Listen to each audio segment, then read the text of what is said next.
While the Surface Book brings many technological innovations to the laptop space, its greatest strength is that it's just an all-around terrific device.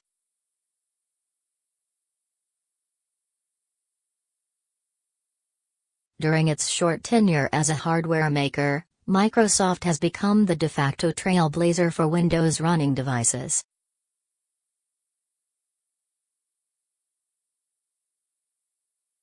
It all started with the lofty promise that its Surface tablet could replace your laptop.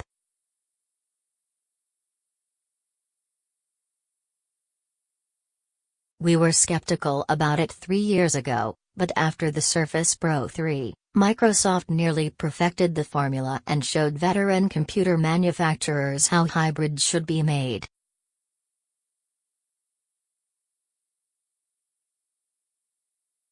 Now, Microsoft introduces the Surface Book as the ultimate laptop like the Surface tablets before it. This laptop takes a unique spin on the notebook format that's been around for over 40 years.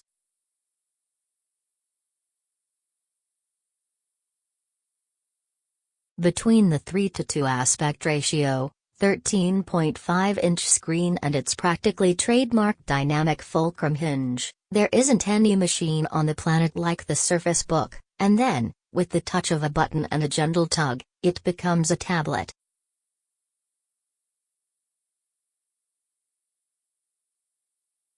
It all sounds like an amazing idea on paper, and with the added "holy cow, Microsoft made a laptop" factor, the Surface Book sounds like a thoroughly amazing device.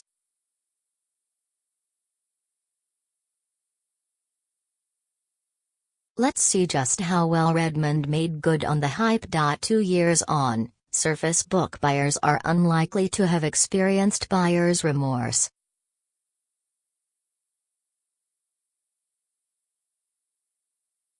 That's because, even now we still haven't received a proper sequel to Microsoft's very first laptop.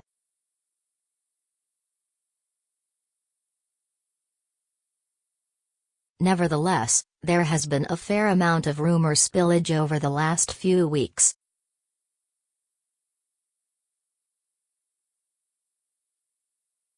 For instance, a machine resembling the Surface Book was shown off in an Intel reel teasing its latest processors.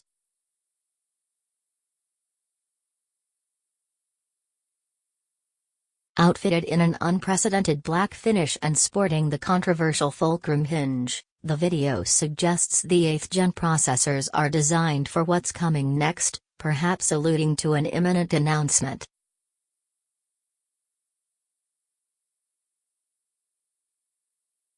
Given the initially of the original Surface Book recently disclosed by Microsoft, it only makes sense that a sequel is right around the corner.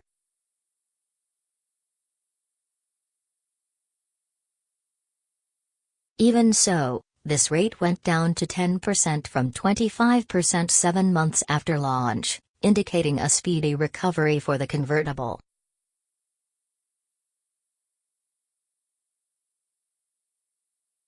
As it approaches its second anniversary, though, a follow-up is still past due.If a tear in the space-time continuum were to suddenly rip open, 2 things would fall out, the Terminator and then the Surface Book quickly tumbling to the earth behind it.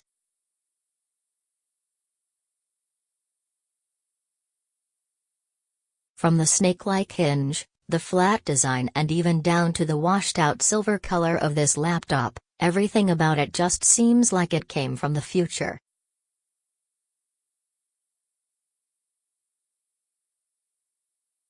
Milled from 2 solid blocks of magnesium, the Surface Book feels sturdy and has a most minimalistic style unto its own.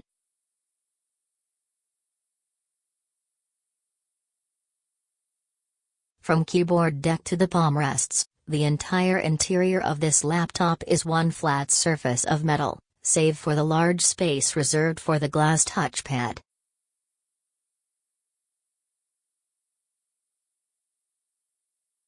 Similarly, the screen lid is made of one uninterrupted slate of magnesium, with its only extra flourishes being a mirror-finished Windows logo in the center and a rear-facing camera.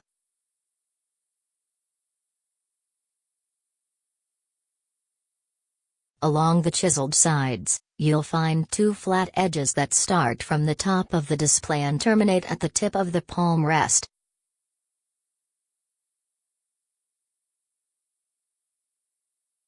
That's not the only seamless transition. Unlike most other convertible devices, the screen and base sections share nearly the same thickness and weight.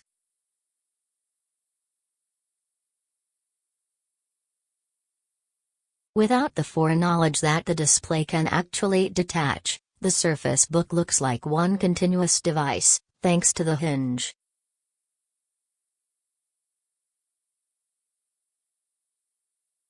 At the midpoint of the Surface Book, there's a piece of connective tissue that Microsoft calls the dynamic fulcrum hinge.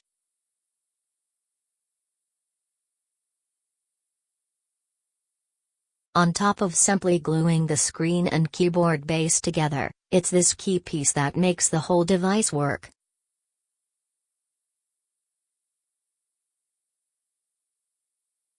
Rather than folding flatly, the hinge basically coils into itself, leaving a noticeable gap between the screen and keyboard when the unit is closed.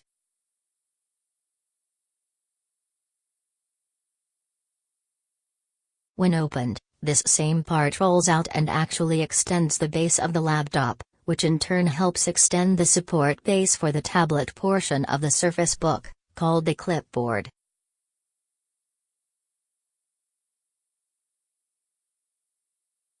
While a traditional notebook display might weigh half a pound at most, the top section of the Surface Book weighs 1.6 pounds, because it contains all the necessary parts to act as a standalone tablet.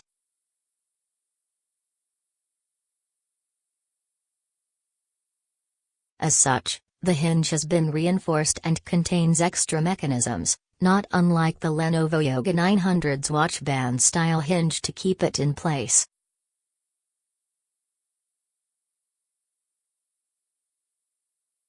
Surface Book is solid as a rock, and you can even pick up it by the display and shake it about without worrying about the whole thing falling apart.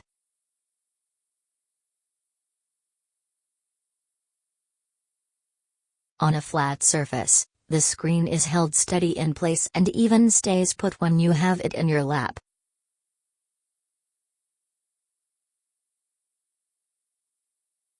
The only times the screen wobbles are when I'm poking at it with my finger or the Surface Pen, but that really comes with trying to operate a touch screen on any laptop.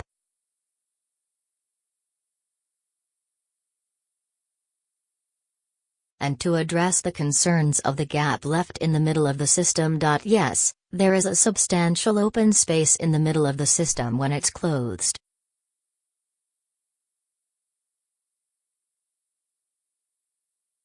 No, dust and other bits of nasty will not slip into the interior any more than with a standard laptop, unless you're a particularly messy person.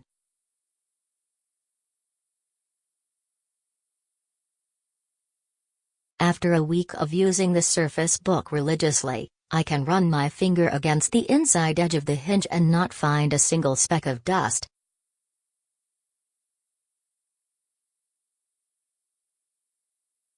Another plus side of having a laptop that doesn't close completely flush is you'll never find any oily outlines of the keyboard imprinted on the screen.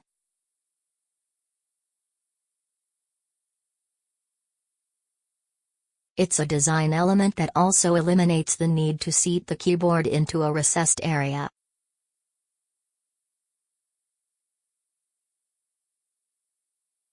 Instead, the keys on this laptop sit flush with the keyboard deck. The keyboard itself offers a splendid 1.6 mm of key travel that caps off with a satisfying thwack when you bottom out the keys.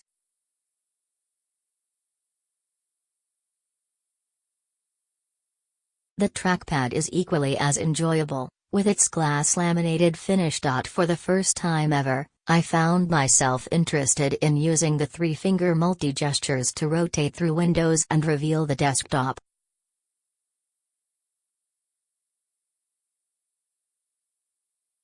While this is a tiny element of the Surface Book, few, if any, Other Windows notebooks on the market today offer such a tight tracking experience.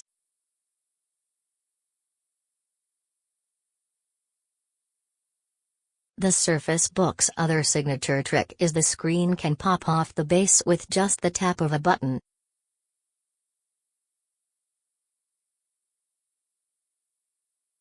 Technically, Microsoft is coming late to the two-in-one laptop game, with various devices being able to do the same, including Acer's Switch family, Toshiba's Click notebooks, some HP devices, and the list goes on.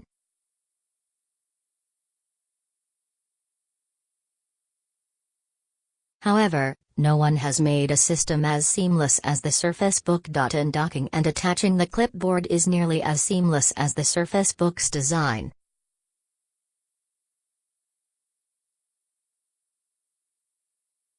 After either pressing the eject button on the keyboard or the virtual button in the taskbar, the screen will blink off for a second and then notify you it's safe to detach the screen with one quick tug.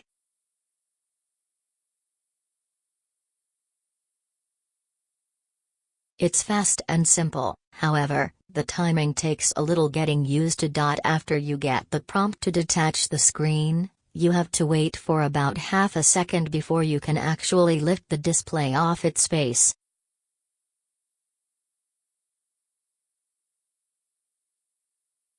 Another unique feature to this notebook is it's the first to integrate a discrete graphics processor, or GPU, into a hybrid system.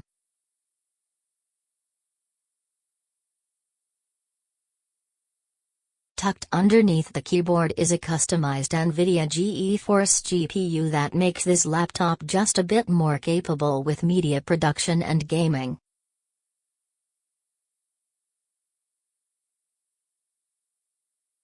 We've seen this sort of GPU docking technology before in machines like the MSI GS30 Shadow with gaming dock and Alienware's GPU amplifier solution.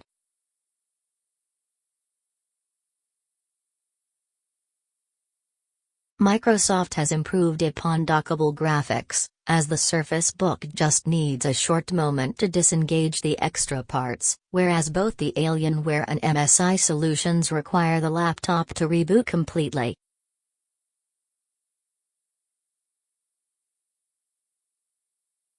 It's a neat feature that allows me to quickly show a friend something cool, or when I want to read a digital comic book without having to lug the whole laptop around.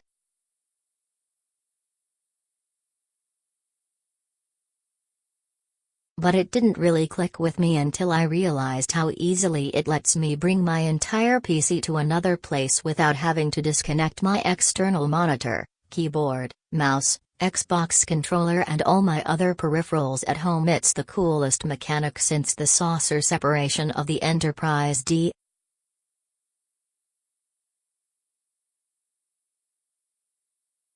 What's more, it leaves open a door to expandability. Because the clipboard is compatible with all Surface Book keyboard bases, not just the one it shipped with, Microsoft could theoretically come out with future upgrades could be done through new bases.